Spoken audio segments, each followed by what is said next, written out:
नमस्कार साथियों, आज सुबह हम एक मीटिंग में संविधान पर परिचर्चा कर रहे थे।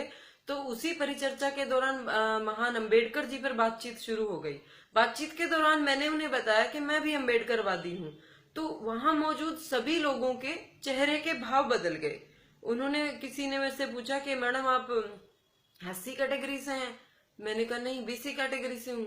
तो कहने लगे फिर अंबेडकरवादी कैसे? मैंने कहा यही विडंबना है कि जब हम अंबेडकर जी की बात करते हैं तो हमें एक दायरे तक सीमित कर दिया जाता है कि हम एक जातिगत नजरिए से देखने लग जाते हैं कि सिर्फ अंबेडकर जी तो एससी कैटेगरी से हैं। लेकिन ऐसा नहीं है। यही बात मैं आज करने के लिए आप सबके समक्ष हूँ कि नारी उत्थान पर जो काम सबसे ज्यादा काम किया है वो महान अंबेडकर जी ने किया है। महिला भारतीय समाज में दलित की तरह ही देखी जाती थी। उनकी दशा भी बिल्कुल वैसी ही थी जिनके जीवन में अधिकारों के कोई मायने नहीं थे और शिक्षा का तो अधिकार दूर दूर तक नहीं था। भले ही उनके माँ बाप सामर्थ्यवान हो और अच्छा पैसा रखते हुए भी उनको समाज ही इजाजत नहीं देता था कि वो किसी विद्यालय में अपनी बच्ची का दाखिला करवा सके।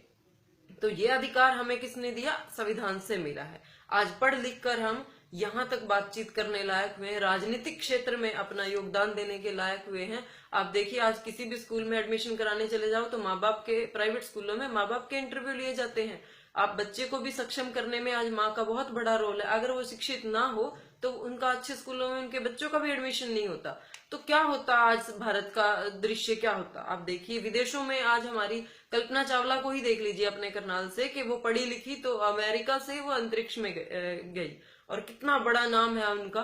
तो आप वहां तक की कीर्ति कैसे प्राप्त करते? आज आपका क्या स्थान होता जो आप विश्व गुरु की बात करते हो? और संविधान अगर महिला का उत्थान ना करता तो आज हमारा विश्व में क्या स्थान होता? भारत की आधी जनसंख्या तो निरक्षर रह जाती। निरक्षरता से बड़ा कौन सा अंधकार है? सबसे बड़ा अंधकार तो यही है जो सारी योग्यताओं को लीन लेता है। तो मैं ये कहना चाहती हूँ कि अपने जो महापुरुष हुए हमारे, उनके योगदान को जातिगत मत कीजिएगा और उनकी मतलब जो उनका कीर्ति है, उनका योगदान है, वो सीमित नहीं रहा किसी एक वर्ग के लिए। उनका सभी वर्गों पर बहुत बड़ा कर्ज है।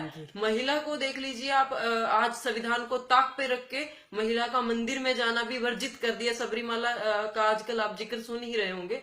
तो परंपरा को ऊंचा कर दिया गया है, कानून को ताक पे रख दिया गया है। तो क्या होती आज हालात के? परंपराएं तो बहुत गलत थी, महिला को ही लेके ही थी सारी परंपराएं।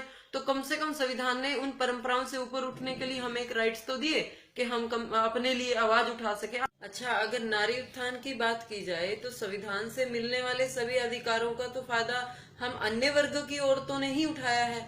दलित महिला तो आज भी सभी अधिकारों से वंचित ही है। कानूनी अधिकार ले लीजिए, शिक्षा का अधिकार ले लीजिए, वो तो इन क्षेत्रों में कहीं आगे हैं ही नहीं। और जो अचीवर्स हैं महिलाएं, जैसे इंदिरा गांधी लगा लीजिए या कल्पना चावला लगा लीजिए, या आज बहुत बड़ी बड़ी कंपनियों की सीईओ जो औरतें बन चुकी हैं, वो कोई दलित महिला नहीं है। बड़ा दुख होता है ये सुनकर जब लोग कहते हैं कि बाबा साहब तो दलित थे, एससी थे, बस एससी नेता थे। लेकिन जो उन्होंने किया, जो उन्होंने महिलाओं के लिए किया या समाज के लिए किया, उसका सारा बेनिफिट्स तो बाकी सभी उठा रहे हैं और उनका वर्ग तो आज भी वहीं का वहीं खड़ा है। तो जरूरत इस गंभीरता से सोचने की है कि प्राइवेटाइजेशन हो गया है स्कूलों का, उसमें आप कितने प्रतिशत देखते हो दलित लोगों के बच्चे? बहुत कम है। वो आज भी सरकारियों में ही धक्के खा रहे हैं क्योंकि वो माँ बाप दिहाड़ी पे चले जाते हैं। गरीब वर्ग है, उनको अपने बच्चों के लिए इतना समय नहीं होता, ना ही इतना पैसा होता।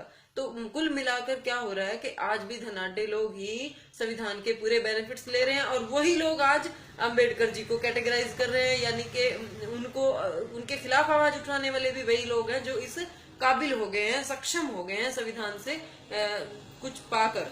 तो वो जो लोग जिनके लिए आप कैटेगराइज करते हो वो आज भी वहीं के वहीं हैं। तो थोड़ा सा संवेदनशील हो जाइए, सिर्फ सामाजिक सोचिए। मैं ये नहीं कहती कि राजनीतिक परिदृश्य में देखिए।